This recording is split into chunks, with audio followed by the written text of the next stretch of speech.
کہنا چاہیے، بار بار کہو، ہر بار کہو۔ حضور علیہ السلام، کوئی سرکار حضور کی طرف نسبت کر کے کہے تم کہو صلی اللہ علیہ وسلم، حضور کہے تم کہو صلی اللہ علیہ وسلم، شرماؤ مت، اس لیے کہ درود وہ عمل ہے، ہر عمل کے مردود ہونے کا خطرہ ہے، مگر درود کبھی مردود نہیں ہے، درود ہمیشہ مقبول ہے۔ بزرگوں نے فرمایا جس عبادت کے راستے جاؤ گے خطرہ ہے کہ رد کر دیا جائے، مگر درود کے دروازوں سے جاؤ گے تو اللہ تعالیٰ تمہیں قبولیت کا شرف عطا کر دے گا۔ اس لیے درود کو لازم کرو۔ اور محفلوں میں تو نعرہ لگانے میں سب کی آواز نکلتی ہے، لیکن درود پڑھنے میں آواز نہیں نکلتی۔ درود کو کیا سمجھا؟ اللہ کے رسول علیہ السلام فرماتے ہیں جو مجھ پر درود پڑھنا بھول گیا وہ جنت کا راستہ بھول گیا۔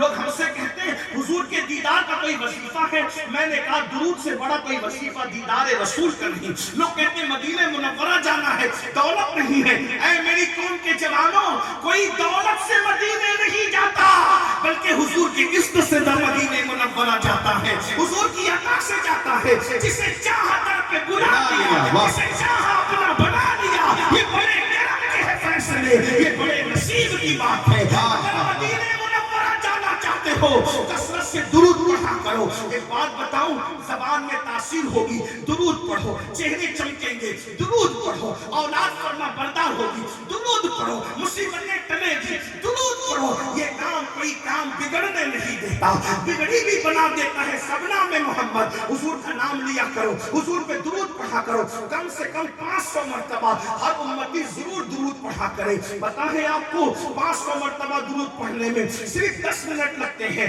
صلی اللہ علیہ وآلہ وسلم، یہ مختصر سا درود شریف ہے، 10 منٹ میں ہو جاتا ہے۔ اور اگر 1000 بار درود پڑھو گے نا تو میرے آقا فرماتے ہیں 1000 مرتبہ درود پڑھنے والا اس سے پہلے اس کو موت نہیں آئے گی جب تک کہ وہ میرا دیدار نہ کر لے، جب تک کہ جنت میں اس کا ٹھکانہ اس کو بتا نہ دیا جائے۔ میرے بھائیوں، کیوں کسی کی غیبت کرتے ہو؟ کیوں کسی کی چغلی کرتے ہو؟ کیوں کسی کا ذکر کرتے ہو؟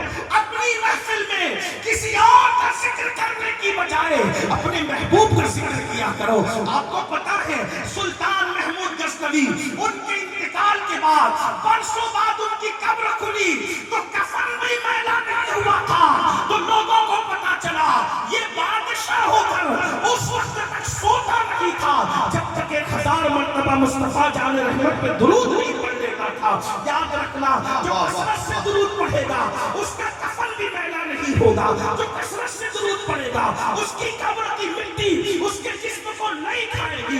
درود پر تو بہت سی باتیں ہیں، ایک واقعہ مجھے یاد آتا ہے، مدینہ منورہ جانے کے شائقین اس کو غور سے سنیں، یہ بہت پرانا نہیں، ابھی ماضی قریب کا واقعہ ہے۔ گجرات کی سرزمین پر، مولانا گجرات سے آئے ہیں اس لیے گجرات کی سرزمین پر ایک عاشق رسول رہتا تھا، بڑا غریب تھا، بڑا مفلس تھا۔ یاد رکھنا، عشق رسول وہ دولت ہے جو صرف مالداروں کو نہیں ملتی بلکہ غریبوں کو بھی ملا کرتی ہے۔ عشق رسول وہ دولت ہے جو صرف خوبصورتوں کو نہیں ملا کرتی، کم خوبصورت لوگوں کو بھی مل جایا کرتی ہے۔